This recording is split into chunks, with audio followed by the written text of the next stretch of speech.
Welcome, everybody. This is Giuseppe from the Developer Relations team at IoTeX. Today, we have quite an interesting webinar for you. So for the people that follow us, I'm sure you're aware that we had the public release of the WebStream DevNet about a month ago. And so we decided to show to our community and to some other community friends some capabilities of the WebStream framework, and we decided to show you how to build a DePIN project that is basically a decentralized bike sharing network. But I'm not going to get into too many details. Before we do that, I want to introduce the people that will do the live stream with me.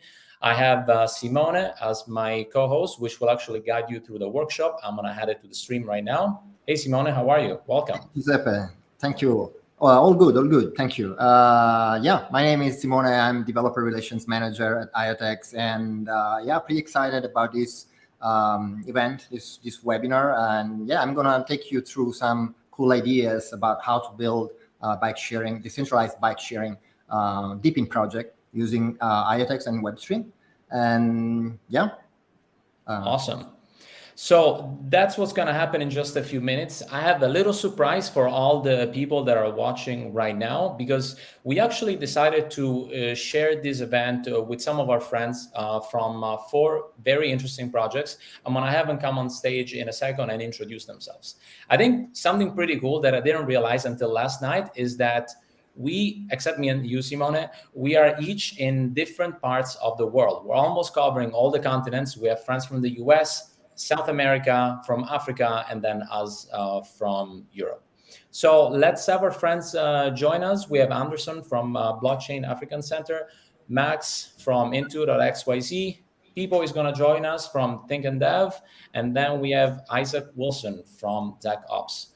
So guys, welcome. Thank you so much for participating into this, for having your communities join as well, and for being so excited about what we're building. Let's go around the table, give you guys a chance to introduce yourselves, and then we'll get rolling. So Anderson, maybe let's start with you. Hi everyone, thank you so much for this opportunity to collaborate with IoTeX to bring this webinar to the public and even to the community at large. I'm Anderson, Knowledge Manager at Africa Blockchain Center, and what we normally do is build capacity for developers across different protocols, and we believe IoTeX is one of the protocols that will be very useful for the community within Africa, and even interesting projects that can come from it as well. We are present in 5 countries, that is Kenya, Tanzania, South Africa, Zambia, and Nigeria, and we are excited to be part of this webinar. Thank you very much. Amazing, thank you. And yes, I mean, we've done a few things in the past as well, and we've sort of you guys have sort of seen the progression of all these WebStream iteration up to DevNet. So we're super excited to have you guys over, and yeah, we have some really interesting projects coming off of Africa that are parts of our grants program as well. So great to see that people are pushing the envelope and making real world applications that actually for the betterment of people's life in general. So after that, let's have Max from Into.xyz. Max, we met in Consensus in Austin. Since then, we chat basically every week. You guys have a super cool project. So yeah, I give you the stage. Yeah, thank you so much. So my name is Max. As Giuseppe told you, I'm one of the co-founders of Into. So what we do, we basically build MPC account infrastructure without any kind of hardware dependencies or proprietary network dependencies. So really excited to see what people can build on IoTeX in regards to kind of sharing ownership of accounts. I think that's pretty much us. Awesome, thank you. And after that, another great bunch of friends that I've met. You guys were hosting actually, I mean, Max too was hosting a Twitter space that had me on last week. I also was part of this other Twitter space with the guys from Think and Dev. I think we had a great time. You guys have been super welcoming. You have a great community in Latin America. And so representing today, we have Pipo. Pipo, stage is yours.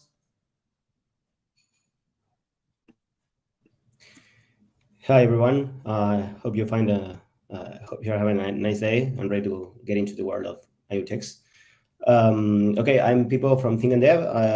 Think and Dev is a software factory, and we work in every part of the blockchain ecosystem, from the project that requires the build up from ground zero to very specific parts of any project that the community requires. Lately, we were promoting several hackathons and trying to integrate the community in LATAM. So as a LATAM representative, feel free to ask any question. If you don't want to ask in English, you can ask in Spanish and we will translate it for sure. So hope you enjoy the webinar, and thank you, Giuseppe and Simone, for having us here. 100%. Thank you. People, you're representing the whole of Latin America today. So big responsibility on your shoulders. Last but definitely not least, Isaac. We've also been chatting quite a lot lately. You guys are building something really, really interesting. Let's talk a little bit more about DevOps, what you guys are doing, and thank you again for being part of this today. Absolutely. Thank you so much, Giuseppe and Simone, for having us here today. We're really excited about the opportunity to collaborate. Isaac, I think there is something wrong with your mic. It's really hard to hear you. Can you hear me now?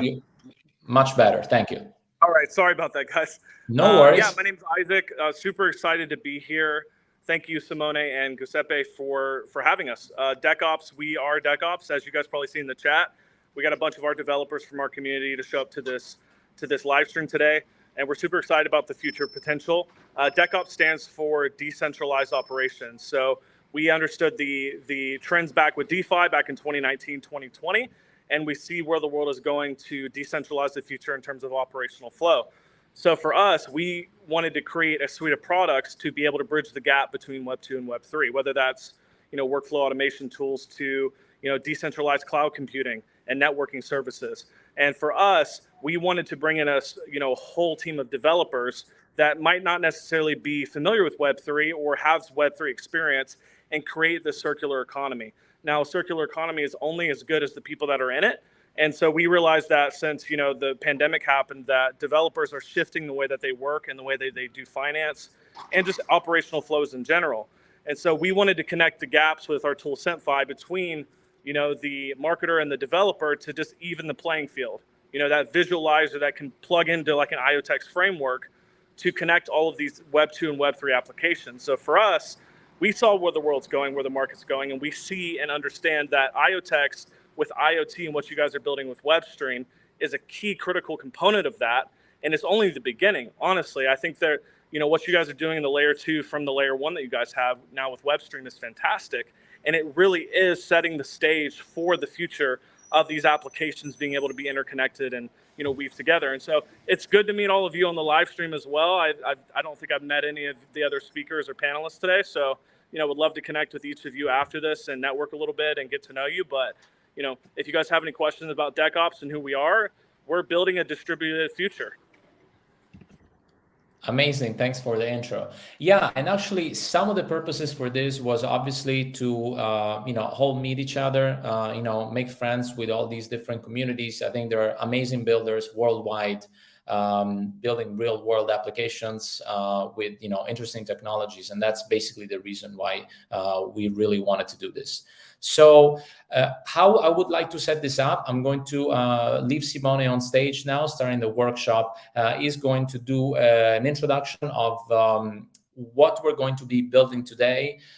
And after that, we're going to do a small Q&A session, and then we'll jump into coding and then do another small Q&A session. And then we say goodbye and just hug, and that's it. But I would like you guys, representative of your communities, to see if maybe your community has questions, if there is something you want to share, something that you want that maybe was not clear. You guys are here live with us, so it's the best opportunity that you have to interact with Simone as he's going through his project. So without further ado, let's get going and let's build this end-to-end DePIN application. Simone, the floor is yours. Okay, thank you, Giuseppe. Amazing presentations by all these guests today. So I'm going to start with this first question, actually in the chat from Facundo Ortiz Gallego, who is asking for the some test tokens, some test IoTeX tokens. Currently, the public faucet is not working because of an issue with some changes that Twitter API for developers made lately. So I suggest you to just log in with GitHub into the developer portal, go to your dashboard, and that's where you can directly connect your MetaMask and claim some 100 IoTeX test tokens every day. Actually, I'm going through it right now. Actually, when we start coding. Okay, I hope you can see my screen. Maybe I'm making it full screen, so maybe it's easier for everybody to read it. Okay, so let's start. First, some quick introduction about WebStream. Necessarily, the time is not that much today, so I will have to go a little bit fast. But anyway, you guys feel free to reach out to us in our communities, for example, Discord or even Twitter, if you have any questions, and also later during the webinar. So what is WebStream? Why we created WebStream? Basically, the main problem here is connecting real data from devices with blockchain applications in the form of injecting data into smart contracts in a way that it's secure, it's private, and it's scalable. All of us, for sure, are familiar with blockchain and with the limitations of blockchain when you start using it into like IoT applications, or when you need to inject any data that's been not generated into the blockchain itself, but it's coming from the real world. And so you come over some trust limitations because of the Oracle problem, right? But also the blockchain itself is going to present a lot of complexities when you try to use it into IoT applications. And the problem is because blockchain was not designed as a layer for computation in the first place. The actual computation capabilities provided by the virtual machine are actually themselves kind of a modification in the original purpose of the blockchain that was only intended to permanently store transactions. So the EVM turns out to be just a decentralized shared computer with very low performances and also very expensive in the computation. And you also have, for the same reason data storage limitation on the blockchain, because blockchain was not intended for high volumes of data storage. It's still very expensive on this side, and also not privacy preserving. So you also have these privacy limitations when talking about IoT data. And for all these reasons that also prevent the scalability, that's why you usually cannot just connect devices to the blockchain. Of course, you can send data from a device to a smart contract if you implement a blockchain client into your device, but you're not going too far this way. So that's the reason why we created, after creating one of the most powerful, secure, stable, and fast blockchains, layer 1 blockchains, that's the IoTeX blockchain, that was designed to support IoT applications. We have been working on this amazing new network layer, decentralized network layer that is called WebStream. And this network layer sits in the middle between machines, between real-world devices and blockchain applications. And it's basically a decentralized computational network that is intended for connecting IoT data in an easy way with blockchain applications by taking care of abstracting actually the complexity of this type of applications that basically allow blockchain to drive real-world machine economies. So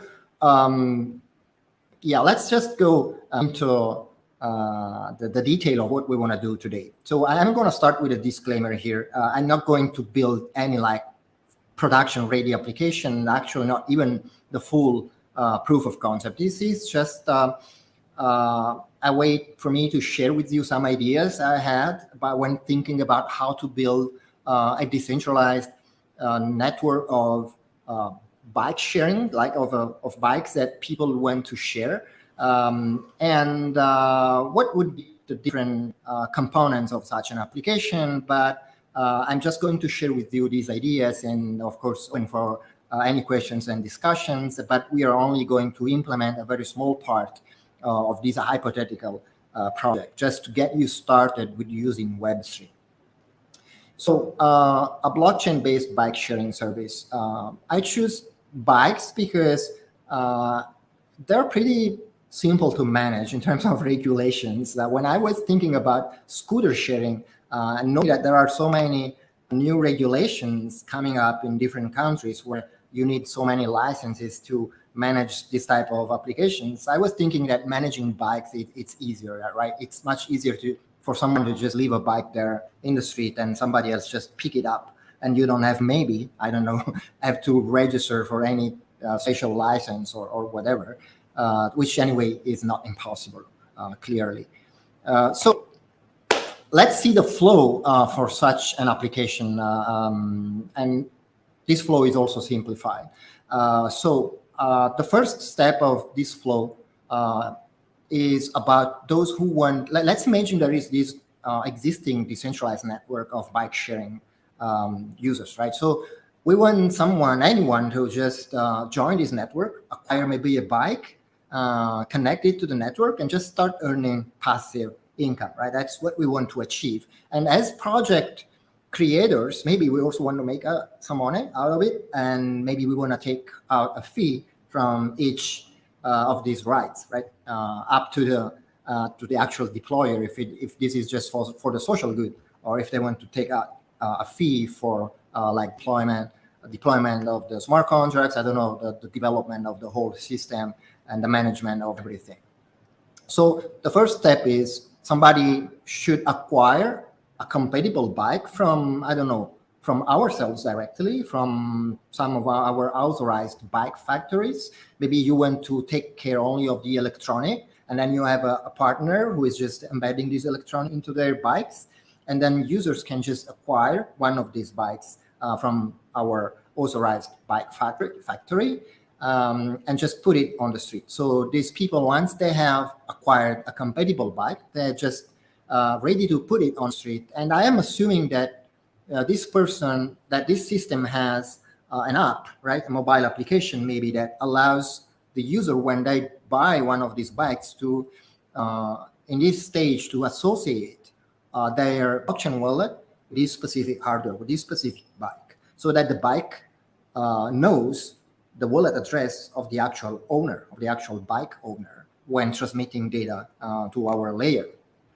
And I'm also assuming, of course, that we have a token economy, right, in this application. So for sure, we will have an ERC20 token that is going to be distributed to bike owners, or it's going to be used by the end users, right? Maybe to pay for this ride and like close the flywheel of the token economy of this application.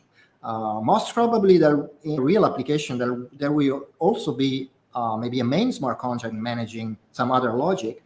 But in this case, we are just implementing a small piece, and we only need the ERC20 token. So let's say we have these bikes on the street where people have just bought some of them, a few of them, put them on the street.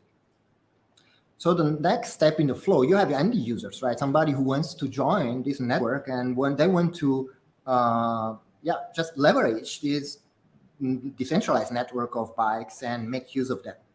Of course, we expect these users to also probably download the mobile application, and the only thing that they will have to do most probably is to, well, the way I thought about it, right? It's a permissionless network, and we want to make it decentralized, and we don't want to collect too much data about users. if ideally we only want to associate the user wallet address with the actual bike in the case of the owner, and with the actual like deposits or payments for the end user. But you never know what happens, right? Because you don't know who is the user, if possible. And in this case, how are you going to be safe? What if the user do not give back the bike, right? Or maybe make some serious damage to the bike. So I was thinking, this user, if they want to join, they will have to stake a certain amount of this token, of project token, into the smart contract. And this is kind of something like this could be something like enough to cover the average cost of a bike, right?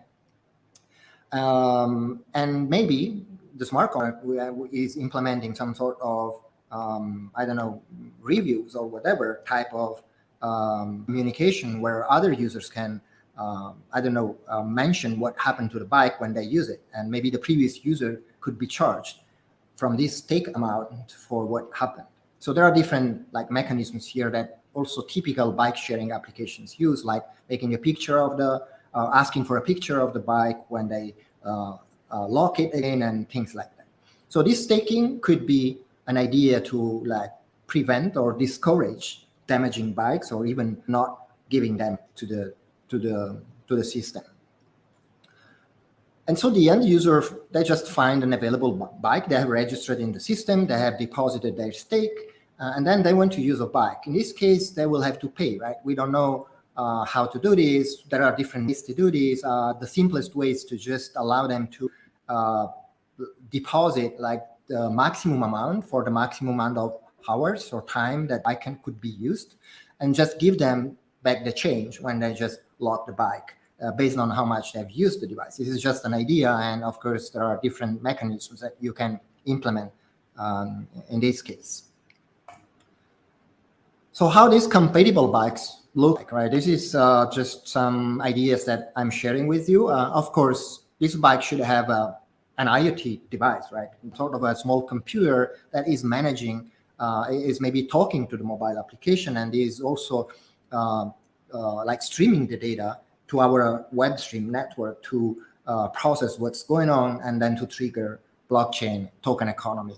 I believe the typical device that can be used, depending on how secure you want to here, right? But you can have a Raspberry Pi, you can have I don't know, something based on some microcontroller, usually Raspberry Pi and Arduino are good for your initial development, for your prototyping, but maybe eventually you also want to go with a custom device, whatever. But most probably the heart, right, of this bike is this device, and most probably you want to have some GPS functionality to make sure like the bike's not being taken out of some geofence, so it's not going in like forbidden areas. You want to have a cellular capability here, or maybe LoRaWAN, right? Depending on, I don't know, the coverage in the regions where you are deploying these bikes. Maybe you want to have an accelerometer and a gyroscope. That's a very popular one. That can be like an additional information that the bike can stream to WebStream to account for something that happened during the ride, right? And you can put this information together with other information to understand if during a specific ride something weird happened, and then maybe the next user is also reporting a damage, right? Then you can match all this information and decide if you want to charge something to the user that maybe was driving this bike not in the proper way, or just had an accident or whatever, right? Thanks to the accelerometer and gyroscope, even if they left the bike not in the proper way on the street when they locked it, maybe just put them down, it down, and things like that. And then most probably you want to have some maybe Bluetooth, low energy Bluetooth capability to be able to talk to the mobile application to perform, I don't know, the bike like locking, unlocking for the end user. And maybe the bike owner wants to use the app to maybe configure the bike and tell to the device, right? These are the regions where I am fine with the bike being driven to, or maybe you want to set up like the cost, right, for the kilometer for your bike. Maybe your bike is more expensive than others, and you want to have a higher cost. whatever you want to set up, just some ideas. So let's go through the 4 steps that I think make up, at least the fundamental steps that make up this type of application. Could be, number 1, a generic user wants to join a network, so they have to acquire a compatible bike from some trusted partner or from ourselves, and they will associate their wallet with the actual bike device, with the actual bike ID or whatever.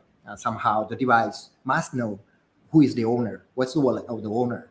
Next step, you have a user. So this one becomes the bike owner, right? So you have an end user that acquires the app. They register, for example, by staking some tokens, and then they become a possible bike rider, right? Maybe even the bike owner could decide how much staking they want to require by an owner to allow them to ride or to unlock their bike, right?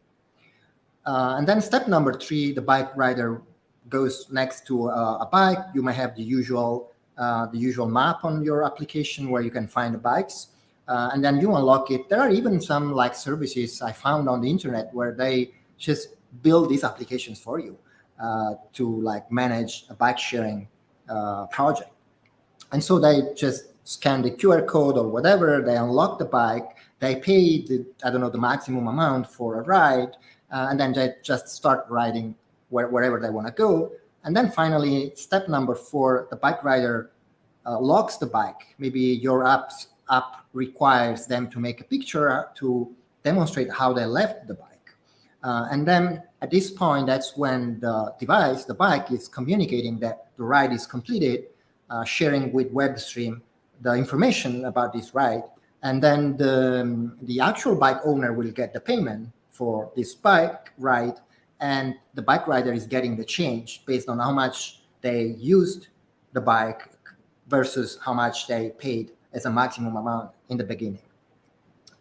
We're not going, as I said, I'm not going to build everything, but you're welcome to, maybe I can make a GitHub repository over this project. Everybody is welcome to participate. Maybe we can build a real application here. I don't know. So what we're going to implement is just the step when the rider is completing a ride. So they are locking the bike. And so eventually the bike is communicating the data to WebStream. WebStream is processing this data. And based on this data, it's computing the payment for the owner.Maybe it's deducting the fee for us, and it's just sending the payment to the bike owner. And here is in a very high level how it works, right? You have all these bikes. This is your decentralized network of bikes. A user completes a ride, and then a ride completed message is sent by the bike to WebStream, to your decentralized network of WebStream nodes running your application. These nodes are computing your logic, and the logic is somehow computing the payment, and then this information is sent to the blockchain. In this case, we're just triggering the payment.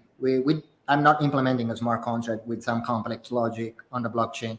So we just have the ERC20 token on the blockchain, and so eventually WebStream is just sending a trusted transaction to our ERC20 token to mint or to transfer the payment to the bike owner. So this is basically what we are going to implement. So just to recap very quickly, just because this can be a little bit confusing, what are the blockchain wallets that are involved in this discussion, right? So one blockchain wallet is the project owner wallet, right? Which is basically our development wallet, the one that we use to deploy the smart contracts. We are the owner, so the project owner is the owner of all the app, all the project. It's us, right? We have all control on the smart contract in this application, or we want to just give up ownership at the end and make it like fully trusted, whatever. But anyway, this is the wallet that deploys the smart contract. That's where we want to have our test tokens to do the deployment. Then there is the WebStream operator account that we will also come over later. And this is an account that WebStream will create for our WebStream logic, because WebStream will have to send some transactions to our smart contracts, and these transactions have to be trusted. So the smart contract must know this transaction is coming from our WebStream application. And this is what the WebStream operator account is for. It's assigned by WebStream to our project, and we can somehow give permission to this wallet into our smart contracts to allow it to, I don't know, mint rewards in this case, right? So we also have to fund this wallet into WebStream with some test tokens to allow it to interact with the blockchain. Then we have the bike owner wallet. That's the wallet of anyone who wants to buy a bike and become the owner of this bike and get paid for the usage of the bike. And then there will be the blockchain account for the bike rider. That's what a bike rider uses to pay for the rides. But anyway, just for the sake of brevity, we are only going to use a single wallet in this case that we will use to deploy the smart contracts. And we will also use it, well, actually, we will use two wallets. One for the project owner, we use it to deploy the smart contract, and we also use it as the bike owner to receive payments. And the other one will be the WebStream operator account that we will necessarily come over when deploying our logic in WebStream. We don't have any bike rider here because we're not going to implement anything that's rider related in this project. Okay, so I hope I did not went too fast, but I think this is a very high level example, just some thoughts about a possible bike sharing application. So I'm leaving it back to you guys. If you have any questions about what I was sharing now, and yeah, if not, we can like just go into the development. Back to you, Giuseppe. Awesome. Well, thank you. Yeah, I mean, this is great. We're actually going fast enough that I think we might make it on time and show all the coding session that we had prepared. So that's good. I see some questions here in the comments. It's from Fares Ibrahim. He says, does user ratings for the bike after the ride affect the owner app? So not in this case, but this makes me think that, for example, when Simone was talking about the fact that the only blockchain interaction that we have is just for the tokens in that diagram that had the, I think it was maybe a couple of diagrams ago when we were showing the WebStream network and the blockchain. You can make the logic of that application as complex as you want, and we'll show how that is done in these applets that Simone is going to build in a sec. So that was just something that made me think of that. But other than that, guys, friends, panelists, do you have any questions? Anything that you wanted to comment before we move on? Oh, just super excited to see the implementation. Yeah. Awesome. We have one more question here from some of our viewers, and then maybe after that we move on. Asante says, does that mean that data is sent from the IoT device, in this case the bike, to WebStream nodes, then business logic is done on the many nodes, then activates a transaction on IoTeX? Pretty much so. But Simone, if you wanted to maybe expand a little bit on this, feel free. But I think Asante, you got it pretty much ballpark. Yeah, I think. Right. Can you hear me? Yeah. Yeah. I think this is totally correct. I mean, the purpose of having multiple nodes is where the decentralization of the WebStream network lies, right? That's where you want to have your logic to be deployed on multiple nodes. Multiple nodes will process the logic, the same logic, same data, and should ideally come up to the same result, right? And the result could be the amount of payment, and then this should go through some sort of maybe majority type of consensus, and then this will trigger the whatever logic on the blockchain in a trusted way. Maybe I have some considerations about this, but there are maybe in the last slide at the end of this webinar. Awesome. And since we're at it, before we get to coding, Some people were saying, can we find this material after the fact, or can it be downloaded? Yes, we'll make this available. And also, we're going to share some links later on. So you'll be able to actually check out more WebStream content, tutorials, and anything you need to build such applications. So I would also add that, of course, we are streaming this on YouTube, and the content will stay on YouTube for those who could not make it for the webinar. And we are also going to add all the links in the description of this video. Awesome. All right, let's get rolling. Okay, excellent. Maybe I want to add, before the implementation, just a few more details here, right? So when you want to build this type of applications, in particular, this one, which basically makes up a decentralized network of devices that provide a service, or if you want an infrastructure, these are called DePIN projects. DePIN stands for Decentralized Physical Infrastructure Network.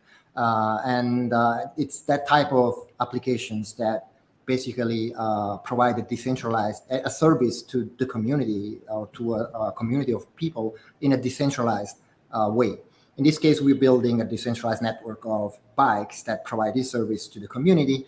But anyway, regardless, when you build this type of projects, there are a lot of complex aspects that WebStream will abstract. One of these aspects is how you're going to identify these devices and make sure that they are actually trusted devices, and also that the data is not being tampered with when it's going from the device through WebStream and then eventually generating the consensus on the blockchain, as well as how you manage the binding, right, between the user and the device, and how you make this secure, how you use blockchain, the benefits of the blockchain to enhance these typical IoT aspects, right, of user binding, device registration. So these aspects are a little bit complex. We're not going through them.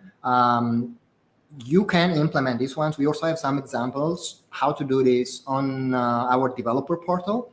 However, I want to say that we are releasing many new versions of WebStream on the road to the mainnet, and eventually WebStream will also abstract away all these IoT aspects and integrate them with the blockchain features, so that you will really don't have to do that much. You will be really guided through the process of creating these applications, and don't have to care too much about the architecture design of, for example, devices, decentralized identities, or user binding, and so on and so forth.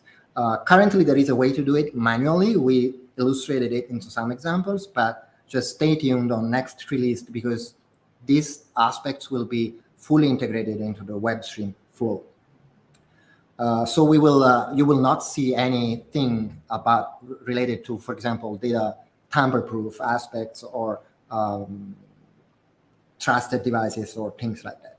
It's mostly a getting started implementation. So without further ado, let's move into some coding, right? Okay, so I want to share, first of all, the developer portal. So developers.iotex.io, and I'm sharing it because, among other things, you can also, when you log in here, I'm not sharing. Simone, let me see. Now, yeah, okay. Now we can see it. Perfect. So I'm sharing the developers.iotex.io webpage, because you can very easily log in here if you have a GitHub account. And then, as I said before, you can go to your dashboard here, where you can connect your wallet. I've already created a bike owner wallet in MetaMask, so I suggest you to do the same. And I've also connected my MetaMask to the IoTeX testnet. And you can also do this very quickly on the IoTeX developer portal. Just click Dev Tools and add IoTeX testnet. And then you will be able to add the IoTeX testnet to your MetaMask. Then you connect to the developer portal. You go to your dashboard, and you connect your wallet to your dashboard. And then finally, you can claim 100 test IoTeX in a very self-service way from the IoTeX portal. I already have a few. I've already claimed them, and I've created this bike owner account. And as I said, I'm going to use this one also to deploy the smart contracts. But of course, keep in mind that there should be 2 different accounts. So now I have 183. I just claimed my daily share of the IoTeX test tokens. And also, I want to share with you that anyone can create some content on the developer portal by just clicking creating a project. This is still in beta, but it works pretty decently, I would say. And then you can publish this content, and it will show up in the community hub here. And that's where I put some notes about what I'm going to do right now. And under this project that I call Decentralized Bike Sharing Project, it's not like anything fancy. It's just some notes that I'm going to use to go through the steps just in a few moments. So you can also refer to this one after the project. Okay, so yeah, let's get started. So let me open terminal on my computer. Let me see what's in here.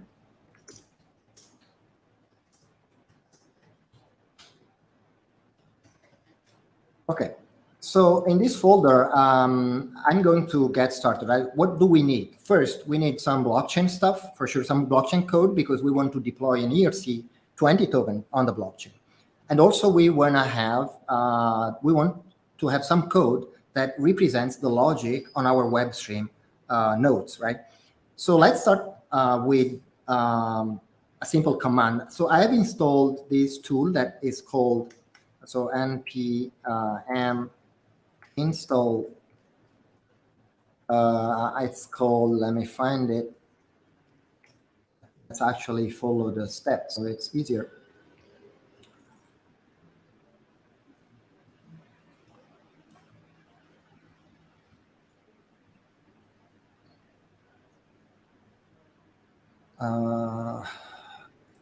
npm in -g, and find it, install, create WebStream app. If you want to select a specific version, or you can just say latest, and install it globally. I already have installed this one. This tool, create WebStream app, just helps you get started with a template, right? So you can just do create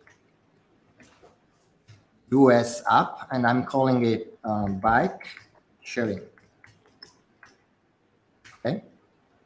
So the good thing about this script is that it already gets you started with some template code, both for the blockchain aspect, for the WebStream applet, and for some like Node.js code if you want to simulate some messages, because we assume when you start developing, you don't have your device already or your bikes. So in this case, I'm going to include an ERC20 token. I'm skipping an NFT.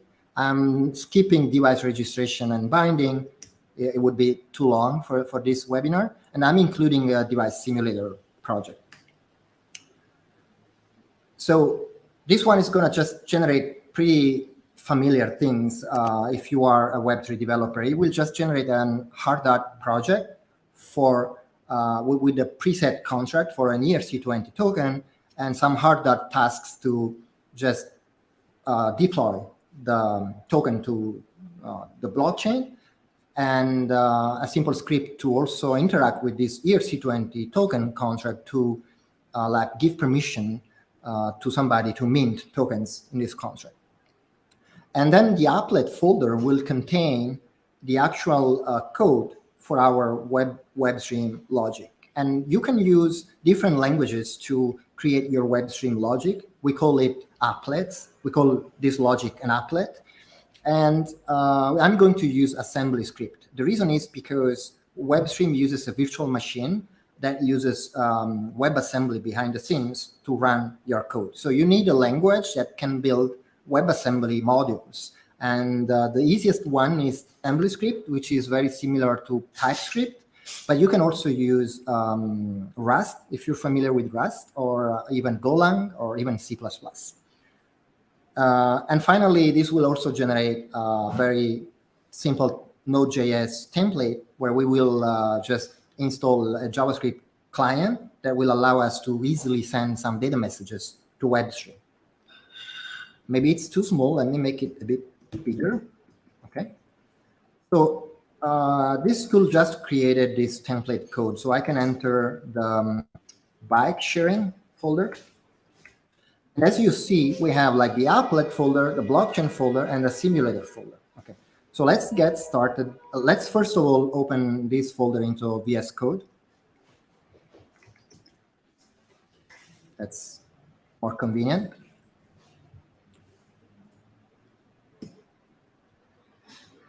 So let's start from the blockchain folder, right? Inside the blockchain folder, you only find this is like a standard ERC20 mintable token, right? But in your application, you may have to use a different ERC20 token, more like meaningful token economy rather than just minting tokens forever. Maybe you want to have more like, I don't know, like a limited supply token with some burning and minting depending on how your logic works, right? So in this case, it's just a mintable token. So what we want to do, we just, and as I anticipated, this is just a hard project. So if you're familiar with like Solidity development, it should be pretty familiar to you. If not, I suggest you to take a look at the Hardart tutorials to get started. So I'm entering the blockchain folder where the Hardart project lives, and I'm going to add my MetaMask development wallet private key that you can find in MetaMask. Just go to your, they just updated this UI. So I guess you go here, and then you go here, and then account details, and then you can export your private key here. I'm going to output this private key into an environmental .m file. So echo IoTeX private key into this env file. And this will allow the Hardart project to do all the deployments. It's already set up for the IoTeX testnet and mainnet, but actually WebStream is compatible with many popular blockchains, including Ethereum, Polygon, and several others, Binance Smart Chain. So you can just edit the project and use the other blockchains of your preference. So I can just do the deployment here. Let me follow the instructions so we don't make mistakes here. So we are going to do npm run deploy :testnet. And this is going to deploy this ERC20 token to the IoTeX testnet. Of course, make sure that your development wallet has some test tokens, as I've shown you before. Claiming it from the developer portal is the fastest way. Okay, so I've deployed the token contract to the IoTeX testnet, and it's giving us the actual token contract address. So I'm for a convenient reason, I'm going to copy this contract address and importing it into my MetaMask, because this is the token that we will use to get rewards. So I want to definitely import this contract into my MetaMask because I want to check the balance, right? And I'm importing it. Cool. So the token is deployed, and I imported it into my MetaMask, so I can go ahead and move to the actual WebStream logic. So let's move to the applet folder. So in this template, we have some handlers. Handlers in the WebStream terminology are the functions that you can call when an event or when something happens in your WebStream logic, into your WebStream project. And what can happen, right, in your WebStream project? One thing that can happen is that a message is received, right? A data message is received. So later, I will show you how you can link an handler that we now create with the fact that we received a specific message into our project. So in this template, we have just a default handler here and another like example handler. So this handler here, I'm gonna just rename it to, I don't know, handle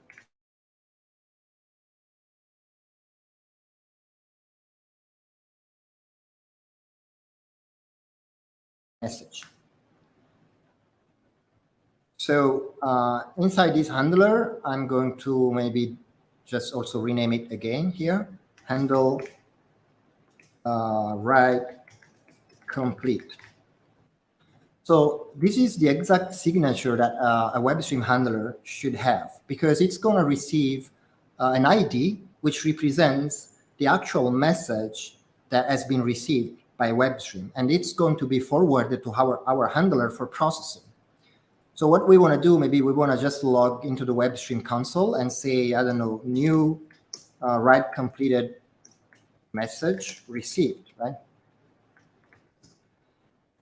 And this one is a WebStream primitive, a WebStream like virtual machine instruction that allows to extract the actual payload of the message from the ID that you received.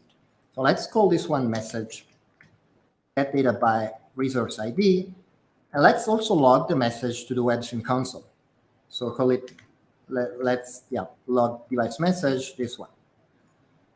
Now, one more thing we want to do, because this message, this function is giving us the actual payload in basically in UTF format. It's a string, right? A string. So we wanted to parse this string into a JSON message. You can have any type of data in your payload. We are passing a JSON message just for convenience. So we're going to do like const, right? Let's say message JSON equals JSON.parse. JSON is an object provided by the WebStream SDK that we have, by the WebStream SDK that we are importing here, right?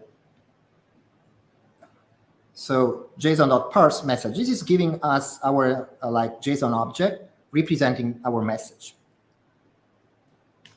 I will also delete most of these like template stuff here, and I'm going also to delete these more advanced functions that we are not using. I'm also leaving this utility function that will actually mint rewards into the blockchain. I will also remove I'll remove them later. Let me remove this one.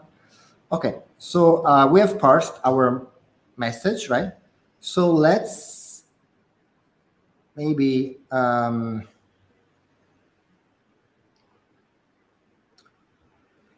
let's extract the data from our message. So we want extract. Actually, I should maybe explain a little bit about what I'm thinking of the message that I'm sending from the bike, right? Probably the bike is sending a more complex message, but for this example, for sure, we are going to have this information, right? Let me copy paste this here. So this handler is called when a ride is completed, and the bike will send the message to WebStream that in my idea looks like this. There will be the bike owner that is the owner of this bike, and there is the wallet address here. Then there will be the ride duration in number of seconds, and then there will be the distance in meters, okay? Probably there will be much more. The address of the actual bike rider that did this ride, and maybe some accelerometer and gyroscope information, or some other relevant information regarding the ride. So let's extract this information, right? So I'm going to do like const, bike owner equals message JSON. The bike owner is a string, so get string bike owner.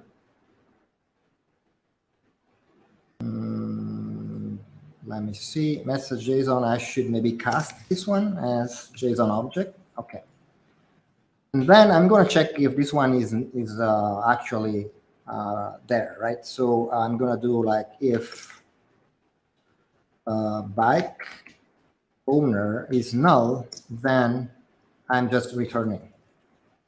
It should never be null, right? Especially if the device has been manufactured correctly and it's also manufactured with some IoT features where it's like the firmware is tamper-proof and it's secure. So it should be, if it's correctly deployed, and this one should never be null, right? Same for the write duration, right? But the write duration is actually an integer, number of seconds. And also here we are checking. And finally, the write distance, which is also an integer, and checking for the value.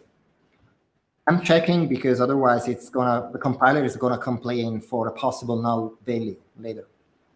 Okay, so now that we have all the values, right?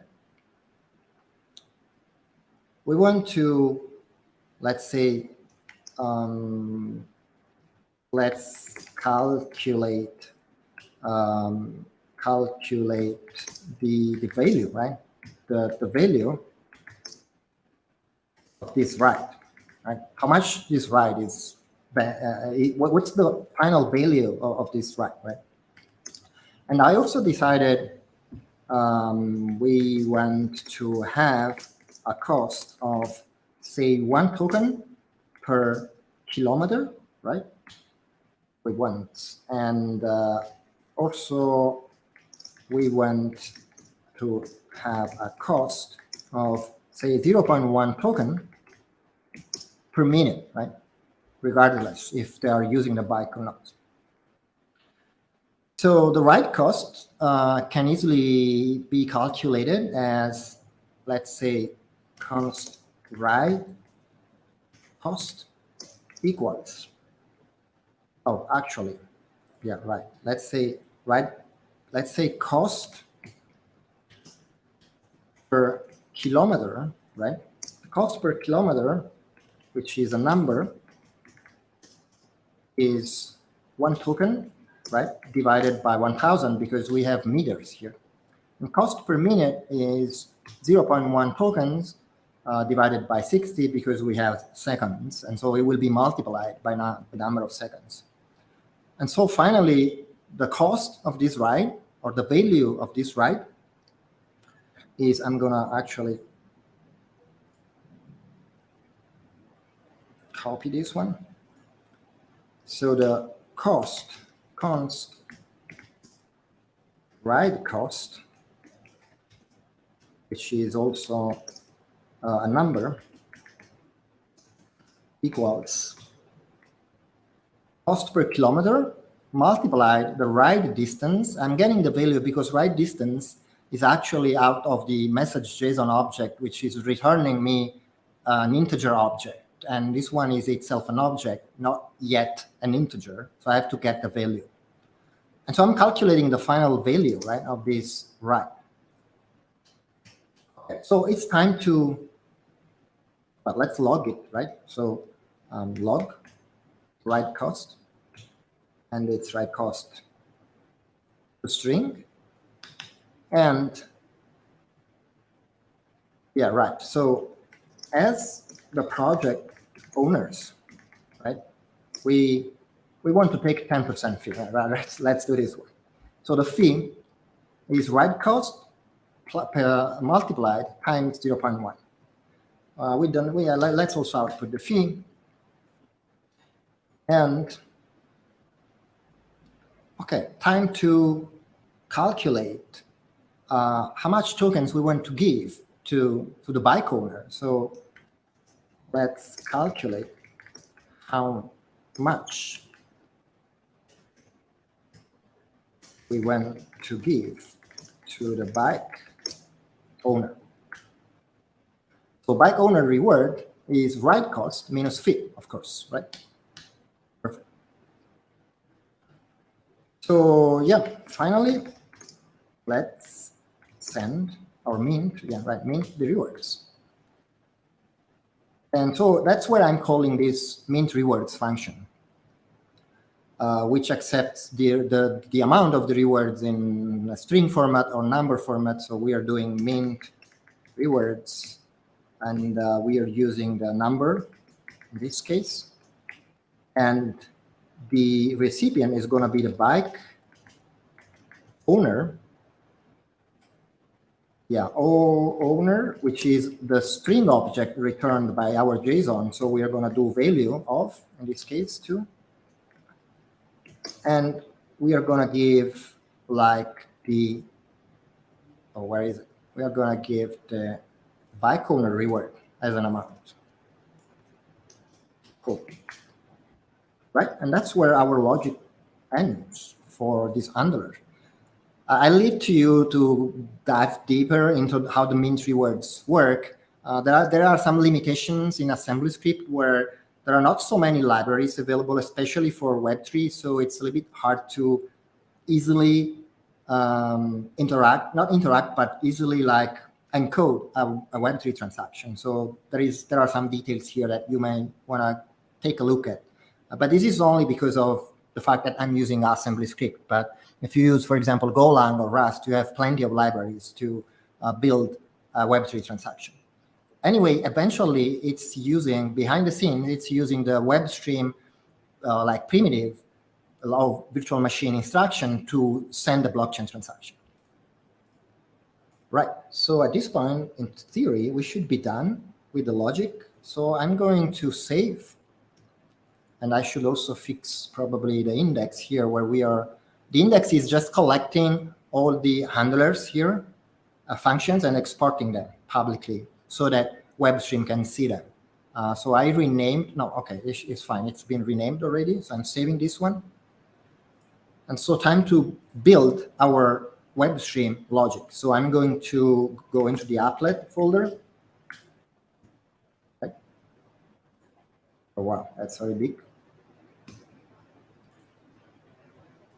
Into the applet folder, and I'm going to do npm run as build. This is calling the AssemblyScript compiler to build basically this handler. And it's generating a WebAssembly module that you find into the build folder.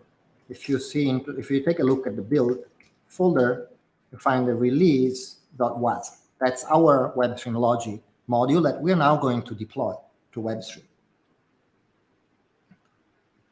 So first, let's move to WebStream, right?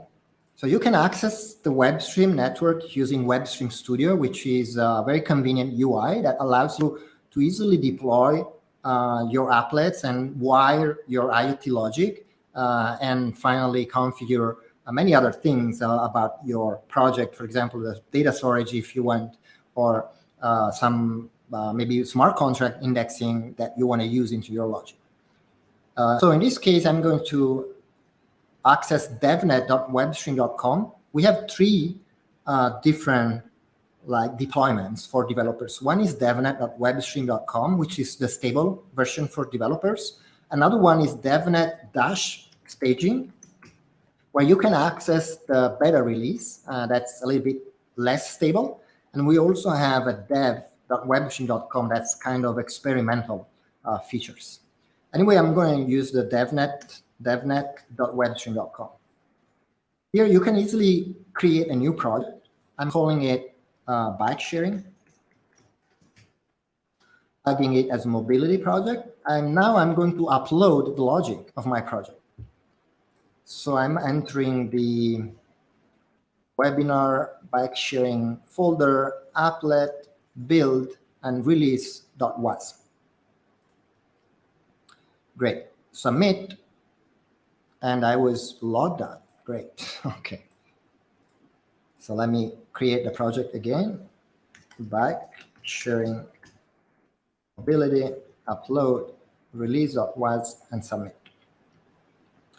Great. So here you can manage even multiple projects, and this comes in handy when future WebStream node operators want to run their node and maybe join different WebStream applications and run multiple projects on their node. But it's also convenient for development, right? So I can enter my project. This is already deployed to the WebStream DevNet. So you have some cool stuff here. I'm going to just take a look at the log window. That's where you can see the output log of your logic. And I'm checking the events. That's where you have some information, like the endpoint where you want to send your messages from your device. And another interesting tab is the devices tab. So at this moment, you need to create a new device. Actually, we are already deploying multiple different logics to also allow devices to self-register to the network. But now I'm just creating a new device to somehow allow our bike to send messages. You can use this device information on multiple devices, right? So on multiple bikes, you can use the same like device information that we now generate. So you don't have to create one for each bike. So I'm calling this one bike, right? Bike 001, for example. And this is giving me an API token, okay? Next, I'm going to events. Actually, what I'm going to do, I'm going to the log here. In the log screen, you can also send, as a developer, you can also send a test message, which will be sent to your logic, and you can see the output of your logic. So you don't necessarily have to develop some data sending client, right? Before I do that, I'm going to events back because I want to share with you how you actually wire what's going to happen in terms of IoT events and what should happen when a new message is received. And that's what you configure into the event routing in your project. So I'm going to delete this default routing here, and I'm going to create a new routing. And I'm going to give an event a name to this event that I'm creating, and I'm calling it like write completed. I'm just creating this one now, right? I'm saying there is an event in my project that is called write completed. And when you see this event, you WebStream, when you see this event being raised, then you should call the handle write completed handler in my applet, in my logic, right? We have just coded it. So that's where I wire somehow an event with my logic. And how this event is raised, basically it can be raised in different ways. One way is by sending an IoT message to our project. Okay, so now that I wired this one, we can also test, right? So I'm going to the log function and I'm sending a test message. So I'm kind of simulating, right, a message here. And I'm saying, okay, this message should raise an event called write completed. And the payload for this message should be this one. Right, that's basically what we expect the bike to send us, right? So a payload with the bike owner, which I'm just copy-pasted my same wallet, my same MetaMask wallet here, like a write duration of 1 hour, right? And a write distance of 15 kilometers. So let's see what happens if I send this message. Handle write completed is not found, so maybe I've called it in a different way. And yeah, indeed, it's handle write complete. So let me edit the event routing, and it's write event complete. So I will also rename the event name so that we don't get confused. Okay, so again, the event I want to raise is write event complete. And so let's see what happens now. Okay, so our logic has been actually executed, right? And so you see the log, new write completed message received.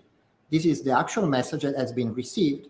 It's also calculating the cost for such a ride for 1 hour time and 15 kilometers, and it's going to be 21 tokens, and the fee is going to be 2.1, and then it's sending the blockchain transaction to actually send the payment to the owner of the bike. And this is failing, right? You see there is some debug output here. It's sending the transaction. It's actually not failing because I've already funded my WebStream operator account here. So it's not failing. In your case, it would fail.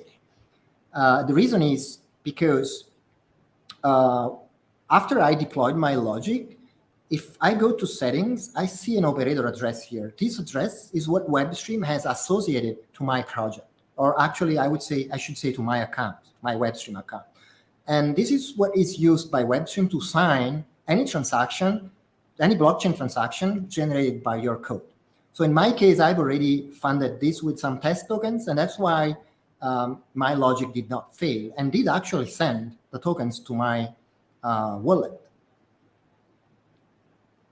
And I'm wondering what token it's sending, because I did not set the wallet address, sorry, the token contract address in the code, right? So I don't expect I've received anything in my wallet. Indeed, I don't have anything here. So, okay, that's live coding. So let's get back to our applet, and I'll try to find the token contract, which is this one that I deployed before, right? And adding it to my applet. Otherwise, our applet, when it will mint rewards, I will not know, right, who the rewards, what's the address of the token, what token should be used to mint, what token contract should be called. So I'm gonna build it again.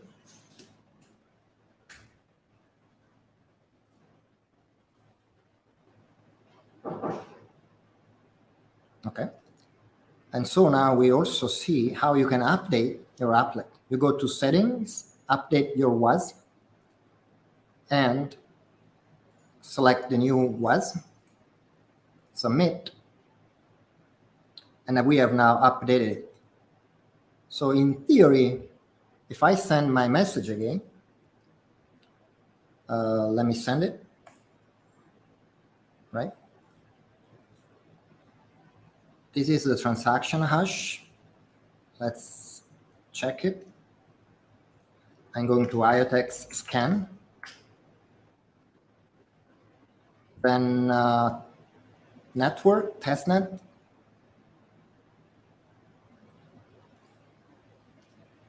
Let's check this transaction, which seems to be successful. So in theory, I should have like some tokens here, which I don't. Most probably I have imported the wrong one.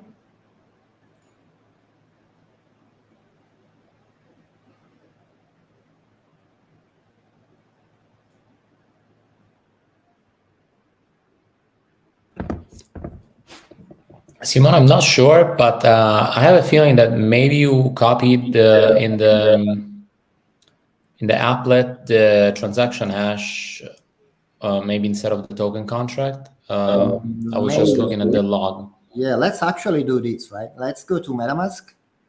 Let's see our token, right? Let's see the details of our token. So view asset in Explorer, right? So yeah, this is the contract address for the token contract. Going back to the applet, and it's actually different, right? So maybe I copied, you're right, I've copied the transaction hash.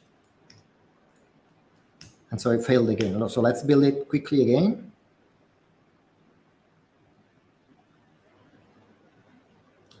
Okay, and back to our project, settings, update the logic, and okay, submit. Let's do the third attempt to send the message.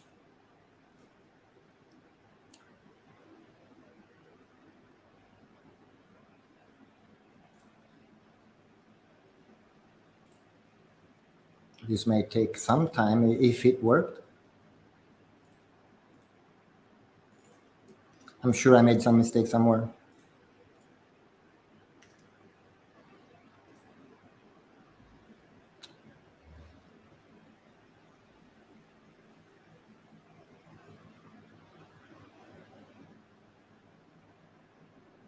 For some reason, it's doing a transfer. It's not.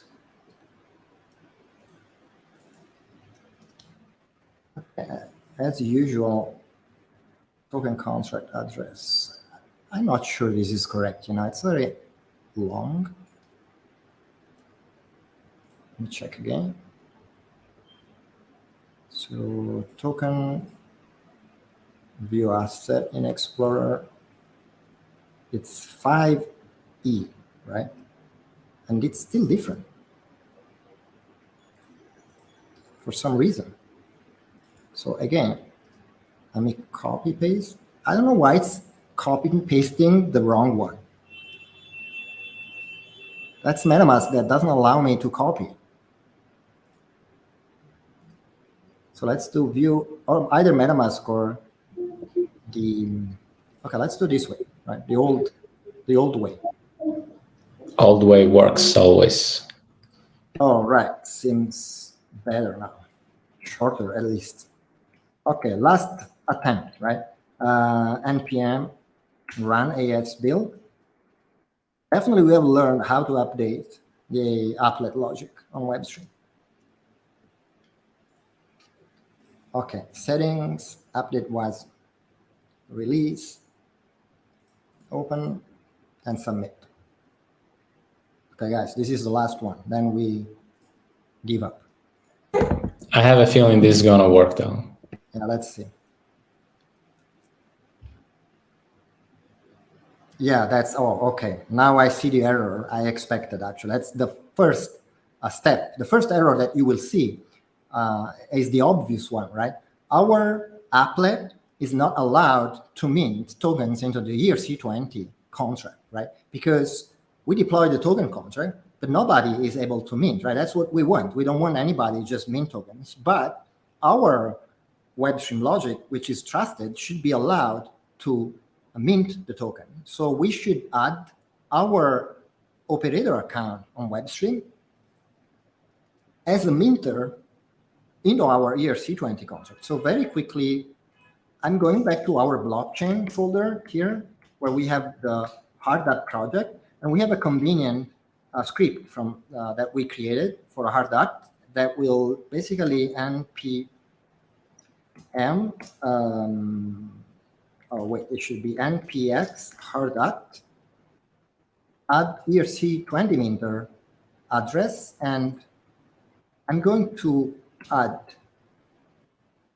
our WebStream operator address as a minter to our ERC20 contract. So this is the only account that can mint tokens into our ERC20 token contract. Great, minter role granted to this address, right? Let's double check, it's right one. So if we try again to mint, maybe it's not funded, but I think the account is funded, right? Right, great. So finally, we have this transaction here, hash, that hopefully should be a contract interaction with our token contract.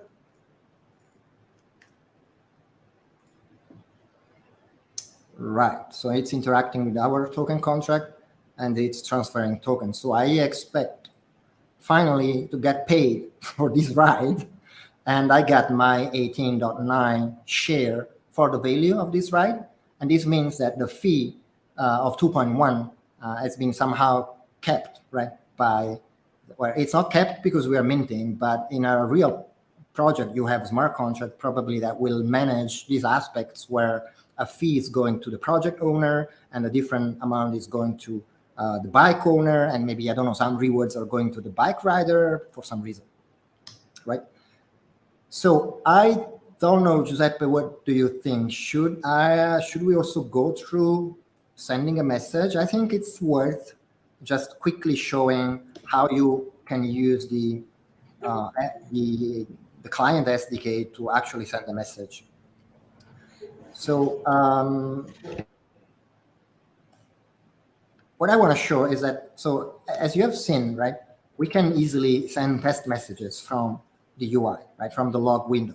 But if you want to simulate something more complex, right, maybe some flow or something, then probably you want to build some code that simulates a flow of messages that generate different events in your project. So one easy way is to use the WebStream client JavaScript SDK. So that's why I also generated a simulator in our template. So if I enter the simulator folder, actually I'm going in this folder from VS Code. So if I'm entering the simulator folder, there is just a template here that I'm gonna erase. And I'm using the example that you can find for the WebStream client JavaScript in our machine file repository. Anyway, this link is into the notes that I showed you in the beginning on the developer portal. So there is like here is a simple example of how to use the client. So if we want to send a message from our client, from our own client, you can just copy that example, which I'm going to copy now.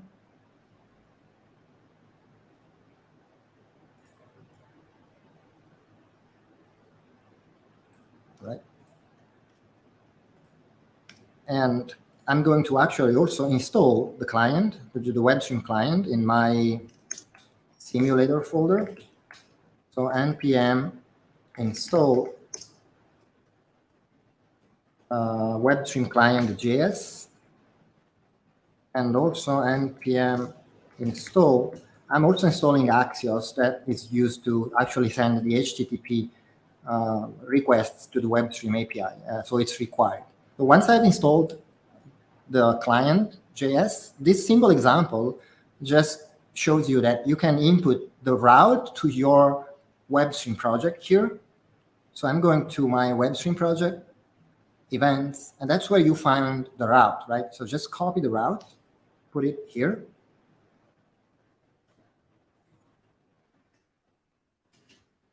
And you need an API key. So the API key is just your device API token here. Actually, we're going to update this one, so you will have actually an account API key in the settings here. But anyway, currently you have to use the device API key. So putting it here, right? Then you just initialize the WebStream client, and inside the header, this is not necessary, like this is not mandatory, but I'm gonna have a device ID here. I call it bike 001. And that's where you say, okay, what event in WebStream you wanna raise with this message? And I wanna raise the event that I called write complete. So this will trigger my handler. And here is what you're gonna put in the payload, right? That's what your device is going to generate. And so I'm using exactly the same example, same payload example, right? My address, maybe make it a little bit different, say, I don't know, 4,016 kilometers, right? And then you use the client in a very simple way, very familiar way, just client.publish, and you have the header here and the payload object. That's basically what your device does, right? Just it will generate more data probably, and use a different SDK, because we have client SDKs for different IoT platforms, right? Including Linux devices and Arduino, also other platforms. Okay, great. So in theory, now this one should go hopefully better. I'm going to build the simulator. This is TypeScript, so TSC. And running it, it will just send a message, one single message. So I'm going to call it with node, calling index.js, and it just send a message to WebStream targeting our project and asking WebStream to raise that specific event in our project. This is the response from WebStream. But let's go back to our project here. If you go in the log, we should see a new log here somewhere. This one probably, where you see that we did not, oh, here is the message. So the duration is the new one, 4,000. Distance is 16,000. And so the cost is a bit higher here, 23. The fee is 2.3. And in theory, we should have earned a few more, like 21 something tokens. And so now we have 40 tokens earned as a bike owner. So this is all I wanted to share with you guys. It's just to get started with how to use WebStream. And as I said in the beginning, I've skipped all the real details, right, that make a real application like production ready. But I totally invite you to ask questions and maybe like ask these more in-depth questions, maybe also in the community later. And back to you, Giuseppe. Wow, that was awesome. Cool. And yeah, I mean, thank you. And I saw some comments from Nikiru, which is also, you know, our other teammate in the DevRel team that also wanted to thank because, you know, he always works behind the scenes and he does a lot of the cool stuff, a lot of the magic. Simona, the last thing you were saying, you were mentioning our community. So I'm going to share the link if you want to join our Discord server. There are always people there that you can talk to and they can help you if you have any questions at all. And do we want to maybe give some of our viewers, let's say, a few call to actions, just like you're doing right now, for example? So Discord server is a great place. There is a developer portal, which is another great place where you can find, I shared the link in the comments, but we'll share it again. Well, you can find all the materials, tutorials, maybe blog posts, if you're interested in building DePIN applications or in general applications with WebStream. And documentation is always a good place as well. And yeah, I think this should get you going. One more interesting thing I can share is the actual grants program, right? The developers grants. If you go to developers.iotex.io, there is a grants menu here. So we have this like developer grants. If you actually experiment with WebStream, even just building some cool example, whatever, and maybe even you contribute something to the hub with your notes, your observations, feel free to get in touch with us. We can also send you some hardware as part of these developer grants. And if you also contribute something cool to the community in terms of, I don't know, an article, a tutorial, or even a video tutorial or whatever, we are happy also to fund a little bit your work with some IoTeX tokens. Super cool. Yeah, that's also another interesting part of the program.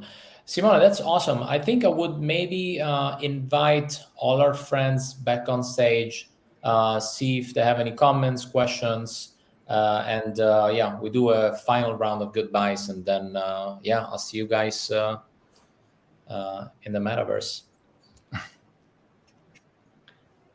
Awesome. Did you guys have any comments, questions, or anything that you wanted to maybe add? I'm gonna add also another friend, Adam, from DevOps as well. I hope you guys enjoyed. If there is anything that you wanted to share, maybe for our communities, feel free. Otherwise, we'll say goodbye and then you know, maybe till the next one. No rush anyway. I think we can stay a few minutes more. So no worries if you have questions. Revolution is alive and well, ladies and gentlemen. How are we doing today? Great, thanks for joining, and yeah, thanks for bringing some of your devs. I saw them active in the chat, so yeah, really happy that you guys could make that happen. Any day, anytime. You know, my project's not as interesting as I'm sure as IoTeX is. You know, what we're doing is operations focused. I think I see, like, you know, a lot of people think we're nuts, but there's a target right between operations and DeFi. And I think this is DevOps, right? Decentralized operations. And what we're trying to do is build solutions around that to help teams work better together, to help developers and management kind of like meld. That's really all that the objective that we have is. We have a lot of devs. I think it's gonna be really awesome. I'd love to learn more about everybody on the call though, if that's okay. I'd love to hear from, you know, African Blockchain Center. That's interesting. I used to run the one in Miami, Max and Pipo. Is that how you say it? I'd love to hear from you guys, probably primarily. Yeah, I mean, that's the whole point. I think, you know, we should all connect worldwide, and the whole point was like mixing up all these communities. Simon, I think you got a pretty nice comment there in the, pretty nice compliment in the comments. I can imagine him saying, "You'll be in my bike," that one? No, the one that says that you look like there is a little bit of a resemblance with Phil Collins. So. Oh, okay, I'll take it. I don't know if it's for me or for anybody else, actually. No, it's for Simone. It only took 90 minutes of workshop, and then including some copy paste mistakes that always happen. Yeah, at the end of the day, it's a copy pasting. Sweet. Well, guys, thank you very much. I don't know if maybe Max, you had some final remarks, and maybe we'll get some final remarks from Anderson and people after that as well, and then we'll wrap it up. No, it's super cool to see this. I'm really excited to see WebStream coming out kind of properly in the future as well. Thank you so much, Simone, for having us and kind of sharing some copy paste mistakes as well. Can I ask a it's not a coding. Hey guys, so gentlemen that are here, I guess, as my peers, and Giuseppe and Simone, thank you very much for having me on the call. But I wanted to ask these other guys like what they see the value in WebStream is, and like what maybe they from their perspective, which might be different from mine and how I see it. Where do you guys see like using it in your everyday? Like I definitely know, I guess, from a little bit of experience, like maybe check-ins, IoT type, event type related things with NFCs and stuff like that is big thing for like events at blockchain centers from my previous experience. But like I actually wanted to hear from Blockchain Center into.xyz. Is that the name of your company, Into? How do you say that? Okay. And from Think and Dev, like what you guys see in it that maybe I'm missing. I'd love to hear the different perspectives if possible. Yeah, I mean, we could, I don't know if you guys feel like answering, but if you want, we could maybe, share, I can create like a whole chat so that maybe all of us can talk a little bit more about it. But if you guys want to share it, feel free.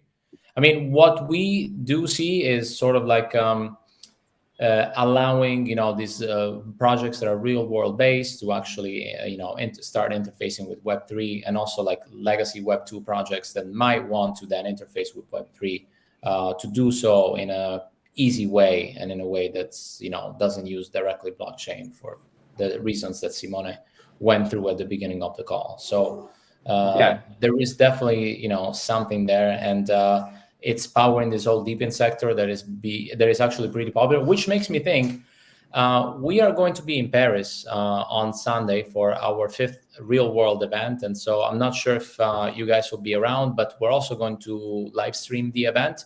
And if you feel like, following us on our socials, we'll be happy to share the links for that. But if anybody listening right now happens to be around, feel free to ping us, and we'll be happy to have you there as well. You mind, while we have like everybody, because I know there's a lot of guys on my end watching, basically, I just wanted to communicate one thing to everybody from our community. So look, guys, WebStream is really revolutionary because it represents this bridge from actually being able to get somebody to use blockchain and feel it, right? So IoT is a very powerful thing because it demonstrates specifically what happens and what the effect is of having something like blockchain integrated, right? So the IoT components, this WebStream product, is going to make it very easy for people in a real world to experience and feel blockchain, which is different than what Ethereum and Bitcoin and everything else ever did, right? So for any developers from our team, the reason that you're on this call right now, the reason it's so important, it comes down to what IoTeX has been doing for years. And this represents this middle layer that's going to bridge what physically happens, what you see, feel, taste, hear, everything that has to do with your physical senses. And it's going to be a big and impactful thing for crossing the chasm from, distributed technologies, disruptive technologies into the real world and mass adoption. And that the reason it's so powerful is because people learn through feel, touch, see, understanding, and that's why IoTeX is really big time and why you guys were attending this call. Adam, thank you. What a closing statement. How do we follow that? That was great, actually. Very well said. Awesome. I just want to get a quick last words from Anderson, people, and then we wrap it up. And also, thank you all for being here. It was really fun. Thank you so much. I've actually enjoyed the whole webinar. It was quite an interesting project. And also think there's a lot of, like for the listeners in the call, there's a lot of innovative ideas they're thinking through. And also see some projects I've seen within our community, which can actually benefit a lot from from the IoTeX blockchain and how they can integrate them into the IoT aspects as well. And I believe also within the blockchain community, not many people are aware of that you can combine IoT and blockchain and develop interesting projects as well. And I'm really grateful that IoTeX is taking the lead in this process. I'm looking forward to partnerships also with the teams and the companies represented in the call, from Adam, people, and Into as well. Looking forward to catching up as well. Thank you so much. Great. Yeah, and in the same sense that Adam and Anderson and everyone said, I think I told you last week, I see the biggest part of this is that you are getting blockchain to the real life actions. And if we want to everybody adopt blockchain and stuff, we need to bring the people and the community real projects that feel comfortable with. And I think that this example that Simone showed us is a wonderful example about getting blockchain into our routine and get involved in how it works and the process through very common stuff. And I think that's it's beyond what we can afford, of what the intrinsic value that it has is really, really huge, besides the technology and every kind of project that can be rising about IoTeX and stuff. I think that the main impact that it would have is really, really huge, and look forward to keep getting in touch with IoTeX and the community for building new apps and examples for real life. Thank you again. Yeah. Giuseppe, am I allowed to say something else, or? Giuseppe, we're muted. Yes, of course, Max. I thought you were finished. Yeah, please go ahead. Yeah, no. Just wanted to say, for obviously, thank you so much for the presentation. Look forward to seeing everybody at Real World. We're also kind of hosting an hackathon right now if someone wants to build with both the Into stack as well as the IoTeX stack, and earn a couple of rewards or a couple of small bounties as they're doing it. Kind of play around with MPC account infrastructure, etc. So I'm leaving a link in the chat if anybody wants to sign up and have fun, just build. Thank you. Yeah, thanks for sharing. I was also in Max's Intu's tour space last week, kicking off the event. I think it's going to be pretty interesting. So I'm looking forward to see what you guys build as well. Sweet.